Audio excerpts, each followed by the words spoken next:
சில விஷயங்கள் ஆச்சரியமா, அதிசயமா, இல்லை கோயில் சைடுன்னு சொல்ற விஷயமா, இல்லை அத்தி பூத்தது போல அப்படிங்கிறதா, இல்லை பொற்காலங்கள் இதுவும் ஒன்று அப்படின்னு சொல்லலாம் அப்படின்னு சொல்ல முடியும்.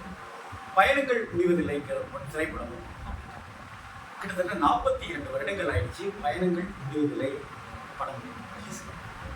கோவை தம்பி அப்படிங்கிற ஒரு அருமையான தயாரிப்பாளர், அதிமுகவை சேர்ந்த முக்கிய பிரமுகர்களில் கொங்கு தேசத்தில் இருந்த முக்கிய பிரமுகர்கள் ஒருத்தர். அவர் மதர்லேண்ட் பிக்சர்ஸ் அப்படிங்கிற ஒரு நிறுவனத்தை தொடங்கி படம் எடுக்கிறாரு. அவர் இளையராஜா கிட்ட போய் கேட்குறாரு, படத்துக்கு ஓகே நம்ம பண்ணலாம் அப்படிங்கிற. இளையராஜா யாருக்காக இருந்தாலும் சம்மதிக்கிறவர். இந்த தயாரிப்பாளருக்கு ஒரு விதமான இசை, இந்த தயாரிப்பாளருக்கு ஒரு விதமான இசை, அந்த டைரக்டர் இந்த நடிகர் அப்படிங்கிற பாகுபாடெல்லாம் கிடையாது. இன்னைக்கு அந்த பாகுபாடெல்லாம் நம்ம இசையில பார்க்க முடியும். இந்த டைரக்டர், இந்த மியூசிக் டைரக்டர் இந்த படத்துக்கு மட்டும் பாட்டு பிரமாதமாக பண்ணுவாருங்கிற மாதிரிலாம் கணக்கு இன்னைக்கு இருக்கு. இளையராஜாவை பொறுத்த வரைக்கும் அப்படிலாம் கிடையாது. யார் பாரபட்சமே இல்லாமல் இசையை வாரி வழங்க முடியும். அதே போல ஆர் சுந்தரராஜன், அதே கொங்கு மண்டலத்திலிருந்து இங்கே வந்த ஒரு அற்புதமான படைப்பாளி. அவரும் பாக்யராஜ் சாரும் உண்மையிலேயே பள்ளித்தோழர். சின்ன வயசுலேருந்தே அப்படியே ஒன்றா படிக்கிறாங்க, ஒன்றா வளர்றாங்க, ஒன்றா நாடகம் போடுறாங்க. அவர் ஒரு நாடகம் போடுறாரு, இவர் ஒரு நாடகம் போடுறாரு, கோயம்புத்தூர் அப்படி தான் இருக்காங்க. அவர் பாக்யராஜ் சார் அசிஸ்டன்ட் டைரக்டராக வந்துடுறாரு இங்கே பாரதி ராஜா சார்கிட்ட. இவர் யார்கிட்டையுமே, ஆர் சுந்தரராஜன் சார் யார்கிட்டையுமே அசிஸ்டன்ட் டைரக்டராக இல்லாமலேயே வெற்றி பெற்ற ஒரு டைரக்ட் பண்ணார்.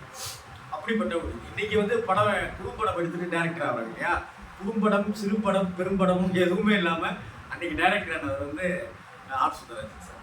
அந்த ஆர் சுந்தரராஜன் சார் கோவை தம்பி, மதர்லேண்ட் பிக்சர்ஸ், இசைஞானி இளையராஜா இவங்களெல்லாம் சேர்ந்து ஒரு படத்தை உருவாக்குறாங்க. அதுதான் பயணங்கள். தமிழ் சினிமாவில் டெம்ப்ளேட்டான ஒரு விஷயங்கள்ல கேன்சர் நோய் அப்படிங்கிற ஒரு விஷயத்துக்கு ஒரு கதைக்கு முக்கியத்துவம் போதுங்க. கேன்சர் அப்படிங்கிற ஒரு விஷயம் அந்த காலத்துலேருந்தே இருக்கு. நெஞ்சிலோராலயம் பட காலத்துலேருந்தே கேன்சர் அப்படிங்கிற ஒரு விஷயம் இருக்கு. இந்த படத்துலேயும் கேன்சர் கதைக்கு ஒரு முக்கிய திருப்புமுனையை ஏற்படுத்துகிற ஒரு விஷயமா இருக்கு. இதை தாண்டி இந்த படத்தில் இருக்கிற யதார்த்தமான விஷயங்கள் என்னன்னாக்க, கலை தனக்கு ஒரு திறமை இருக்கு, ஆனால் அந்த திறமைக்கு ஒரு அங்கீகாரம் கிடைக்கலன்னு ஏங்கிக்கிட்டு இருக்கிற ஒரு கலைஞர். அவர் தான் மோகன். அந்த ரவி அப்படிங்கிற கதாபாத்திரம் அவ்வளவு அழகா யதார்த்தமாக வரும். அந்த ரவி இசை தெரியும், பாட்டு பிரமாதமாக வரும். அவர் அதை துடிச்சிட்டு இருக்காரு, ஜெயிக்கணும் அப்படின்னு போராடிட்டு இருக்காரு. வறுமைக்கு வாக்கப்பட்டவராக இருக்காரு.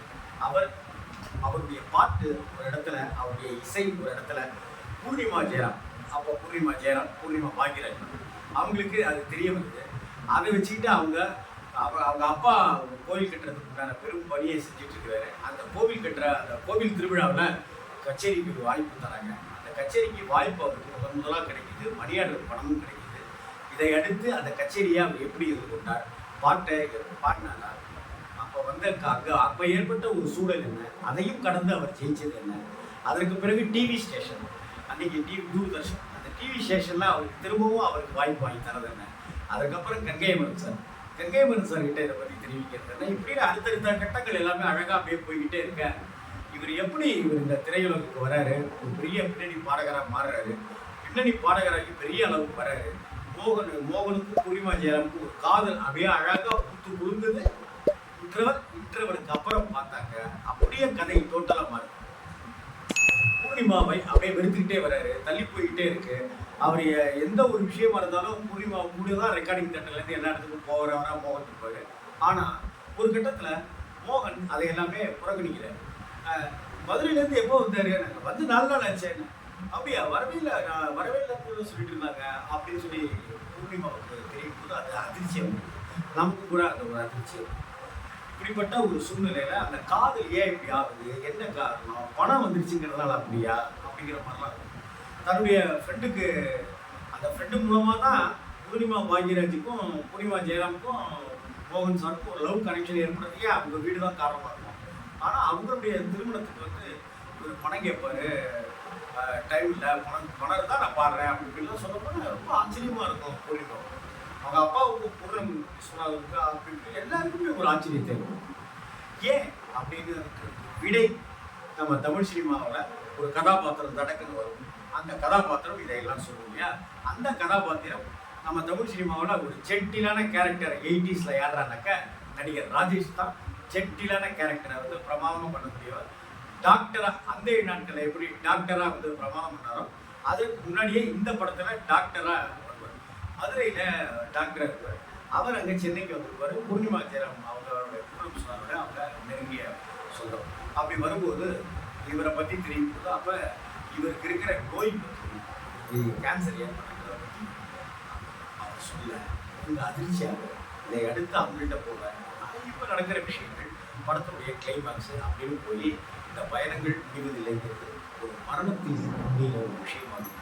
ஆனால் காதல் அப்படிங்கிற அந்த பயணம், இசை அப்படிங்கிற அந்த பயணம் முடிவே இல்லாத இருக்கிற மாதிரி படத்தை முடிச்சுட்டு மோகனுடைய நடிப்பு யதார்த்தமான அவ்வளவு பிரமாதமான. கிட்டத்தட்ட மோகன் சாருக்கு இந்த படம் ரொம்ப லைஃப்ல வந்து முக்கியமான படம்னு தான் சொல்லணும். அவருடைய தெலுங்குல கன்னடத்தில் நடித்த கோகிலா படம் வந்து கமல்ஹாசன் ஹீரோவாக நடிச்சு இவர் சின்ன கேரக்டர் நடிச்சிருப்பாரு. அதற்கு பிறகு இங்கே நெஞ்சத்தை இல்லாத சரத்பாபு பிரதாப்லாம் நடிச்சிருப்பாங்க, இவரும் நடிச்சிருப்பாரு. அதே போல மூடுபடி படத்துல ஒரு சின்ன கேரக்டர் பண்ணியிருந்தாரு, பிரதாப் தான் நடிச்சிருப்பாரு. அதற்கு பிறகு கிளிஞ்சல்கள் அப்படிங்கிற ஒரு படத்துல தனி ஹீரோவா நடிச்சிருந்தாரு.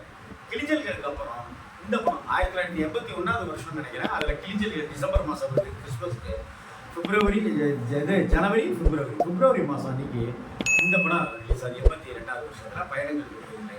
இந்த படம் கிட்டத்தட்ட 450 நாள், 550 நாள், 650 நாள் தமிழகத்தில் பட தேட்டரில் ஓடி சாதனை படைத்த ஒரு படம். படத்தை வந்து திரும்ப திரும்ப பார்த்தாங்க ரசிகர். படத்துல எந்த காட்சியா இருக்கட்டும் திரும்ப திரும்ப பார்த்தாங்க. படத்துல இருக்கிற காமெடி அவ்வளவு பிரமாதமா இருக்கும். கவுண்டமணி அவர்களுடைய காமெடி, இந்த சென்னை நகரத்திலே அப்படின்னு சொல்லிட்டு அவர் பேசுற அந்த காமெடி இருக்குல்ல, ஒரு உண்டு கொடுத்துன வீடுகளுக்கு சொந்தக்காரரா நடிச்சிருப்பார், ரொம்ப பிரமாதமா இருக்கும். இதே போல ஒரு உண்டு கொடுத்துன வீட்டுக்கு சொந்தக்காரரா விசுவுடைய படத்துல கவுண்டமணி நடிச்சிருப்பார். விசு படத்துல கவுண்டமணியா அப்படின்னு நிறைய பேர் கேட்பீங்க. எஸ்பி முத்துராமன் டைரக்ஷன்ல விசுவுடைய கதை வசனத்துல குடும்பம் ஒரு கதவு படத்துல அந்த உண்டு கொடுத்துனங்களுக்கு சொந்தக்காரரா கவுண்டமணி அதில் நடிச்சிருப்பாரு. இதுலேயும் கவுண்டமணி இந்த சென்னை நகரத்திலே அப்படின்னு சொல்லிட்டு ஒரு காமெடியை பரிசு ஒவ்வொரு சீன்லையும் பேசுவார், பிரமாதமாக இருக்கும். அதில் எஸ்.எஸ். சந்திரனும் ஒரு சின்ன கேரக்டரில் இருப்பார். இதெல்லாம் படத்தில் ஆச்சரியமான விஷயங்கள். அப்போ 80s வந்து 80களில் ஒரு ஹீரோ இருக்காருன்னா அவருக்கு ஃப்ரெண்டு யாருனாக்கா ஒன்று ஒய்ஜி மகேந்திரனா இருக்கும், இல்லைன்னா சுருளிராஜனா இருக்கும், இல்லாட்டினாக்கா எஸ்.வி. சேகரா இருக்கும். இந்த படத்தில் எஸ்.வி. சேகர் தான் எஸ்.வி. மோகனுக்கு ஃப்ரெண்டாக இருப்பார். அதே போல் இந்த படத்தில் இன்னொரு சுவாரஸ்யம், இசைஞானி இளையராஜா போட்டு கொடுத்த பாடல்கள் எல்லாமே படத்துக்கு 1 மடங்கு 2 மடங்கு 3 மடங்குலாம் இல்லை, 1000 மடங்கு பலம் சேர்த்துச்சுங்கிறத யாராலையுமே மறுக்க முடியாது. இந்த படத்தினுடைய படம் வெளியாவதற்கு பாடல் ரெக்கார்டு கேசட் கிடையாது, ரெக்கார்டுகள் வந்து மிகப்பெரிய அளவு வெற்றி பெற்றன, கேசட்டுகள் மிகப்பெரிய அளவு வெற்றி பெற்றன. இதே ஒரு பெரிய ரெக்கார்டாக இருந்துச்சு, பெரிய சாதனையாக இருந்துச்சு. படம் என்ன படம் பயணம் முடியலையாப்பான்னு ஒரு மவுத் டாக்கு படம் ரிலீஸ் ஆன உடனும் பயங்கரமாக இருந்துச்சு. திருச்சியில் கெய்டி தேட்டரில் இந்த படம் பார்க்கறதுக்கு நான் போய் 4 தடவை டிக்கெட் கிடைக்காம அதற்கு பிறகு பார்த்தோம். அதற்கு பிறகு 40 தடவை அதே கெய்டி தேட்டரில் நான் அந்த வயசில் என்னுடைய 12 வயசில் 13 வயசில் நான் பார்த்ததும் மறக்கவே முடியாத சுகானுபவங்கள் நான் சொல்லுவேன். இந்த படத்தில் இளையராஜா இசையமைத்த எல்லா பாடல்களும் யாருக்கு தான் மறக்க முடியும் சொல்லுங்க. இளைய நிலா முடிகிறதே இருக்கட்டும், தோகை இளமையிலாக இருக்கட்டும், ராகதீபம் ஏற்றும் நேரமாக இருக்கட்டும், ஆத்தா ஆத்தோரமா வாரியா இருக்கட்டும். இதில் ஆத்தா ஆத்தோரமா வாரியா பட்டி தொட்டி சிட்டி 3 ஏரியாவிலையும் பட்டையை கிளம்புனா பாட்டு, சாலையோரம் சோலையுன்ற ஒரு பாட்டு. அந்த பாட்டில் ரெக்கார்டு மேலே அப்படியே போகணும் பூர்ணிமாவும் ஆடுறதுன்னு அப்பவே விட்டே காமிச்சிருப்பாரு ஆர் சுந்தரராஜன் சார். இதே போல மணியோசை கேட்டு எடுத்து வைகரையில் வைகை கரையில்னு எல்லா பாட்டும் ஒவ்வொரு விதமாக இருக்கும். மோகனுடைய எக்ஸ்பிரஷன் பார்த்தீங்கன்னாக்கா இது எத்தனை பேர் பொறுத்து கவனிச்சிங்கன்னு தெரியல. அவர் வந்து பாட்டுக்கு வாய்ப்பே கிடைக்காத ஒரு பசியோட பாடுற அந்த தருணத்தில் இளைய நிலா புரிகிறதே அந்த பாட்டுக்கு ஒரு விதமான எக்ஸ்பிரஷன் கொடுப்பாரு. அதற்கு பிறகு ராகதீபம் ஏற்றும் நேரம் புயல் மழையோ அப்படின்னும் போது வாய்ப்பு கிடைச்சிருச்சு, ஆனாக்கா அந்த வாய்ப்பை அரங்கேற்ற முடியல, மழை பெய்யுது அப்படின்னு சொல்லிட்டு அந்த விரக்தியும் இயலாமையும் கோபமும் ஒரு கழிவு இறக்கத்தோட அந்த பாட்டில் அவ்வளவு எக்ஸ்பிரஷன் கொடுப்பாரு. அதுக்கப்புறம் டிவியில் பாடுறதுக்கு வாய்ப்பு கிடைக்கும். அந்த டிவியில் இருந்து தோகை இளமையிலாடி வருகுது வாடி மழை வருமோ அப்படின்னு பாடுறதா இருக்கட்டும். அதுக்கப்புறம் பெரிய ஹிட் ஆயிடுவாரு, ஏ ஆத்தா ஆத்தோரம்மா. அந்த பாட்டை கவனிச்சு பாருங்க, அந்த இப்படின்னு ஒரு தோல் குழுக்குவார் மோகன், செம ஸ்டைலிஷா. அந்த அந்த தெத்துப்பல் சிரிக்கிற அந்த அழகுன்னு மோகனுடைய இந்த படத்தினுடைய கதாபாத்திரத்தோட ஒன்றி அவர் செய்திருக்கிற விஷயம். முக்கியமாக இளையராஜா அவர்களுடைய இசை மிகப்பெரிய வெற்றி அடைஞ்சது. இந்த படத்துல இருக்கிற எல்லா பாடல்களுமே ஹிட். அதே போல பிஜிஎம் சொல்லப்படுகிற பின்னணி இசையில ராஜா மட்டும்தான் எப்பவும் ராஜாங்கிறத உதாரணம் பல படங்களை சொல்லலாம். இந்த படத்தையும் ஒரு உதாரணமா சொல்லலாம். மோகனுடைய நடிப்பு இன்னைக்கும் மோகன் ரசிகர்களுக்கு அது ஒரு தீரா காதல் மாதிரி, ஒரு தீரா விருந்துன்னு தான் சொல்லணும். பயணங்கள் முடிவதில்லை அப்படிங்கிற திரைப்படத்தை, பயணங்கள் முடிவதில்லை திரைப்படத்தை நான் எத்தனை தடவை பார்த்தேன் அப்படிங்கிறதே கணக்கில்லை. என்னுடைய வாழ்க்கை பயணத்துல, என்னுடைய திரை ரசிக அனுபவ பயணத்துல பயணங்கள் முடிவதில்லை படத்துக்கு ஒரு தனி இடம். ஏன்னா நான் அந்த படத்துல பாட்டை காதலிச்சேன், இசையை காதலிச்சேன், மோகனை காதலிச்சேன். ஆர் சுந்தரராஜன் சார் மேல எனக்கு பெரிய மதிப்பு, கிரேஸ்லாம் வர ஆரம்பிச்சேன். மறக்கவே முடியாத தமிழ் சினிமா படங்கள்ல மிக பிரமாண்டமான வெற்றி பெற்ற இந்த படங்கள்ல பயணங்கள் முடிவதில்லை படத்துக்கு ஒரு முக்கியத்துவம். அதே போல கிட்டார் வச்சுட்டு பாடுற பாட்டு இல்லையா,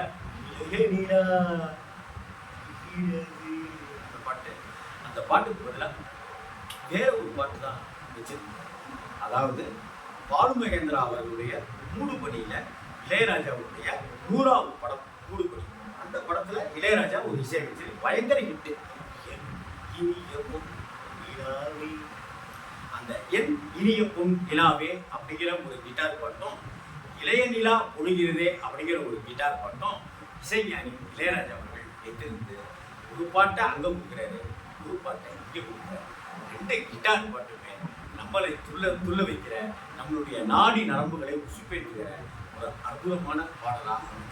அதே போல அந்த பாட்டும் சரி, அதுல இந்த ஒரு வரிய 80களில் பாடாதவர்களே இருக்க முடியாது. அந்த பாட்டுல நான் போறேன் முன்னால நீ வாடி பின்னால நாய்க்கர் தோட்டத்துக்கு பேசாதே அம்மா, அந்த வரி இருக்குல்ல, இந்த வரிகளை எல்லாருமே பாடிப்பாங்க. அந்த வரியை உச்சரிச்சிருப்பாங்க. தவக்கலையுடைய டான்ஸ், தவக்கலையெல்லாம் இல்லை, தவக்கலையுடைய டான்ஸ் மறக்க முடியாதது.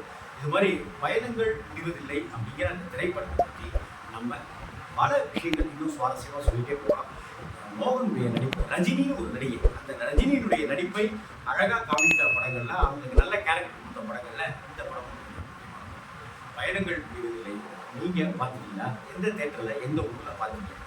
நிஜா கமெண்ட் பாக்ஸ்ல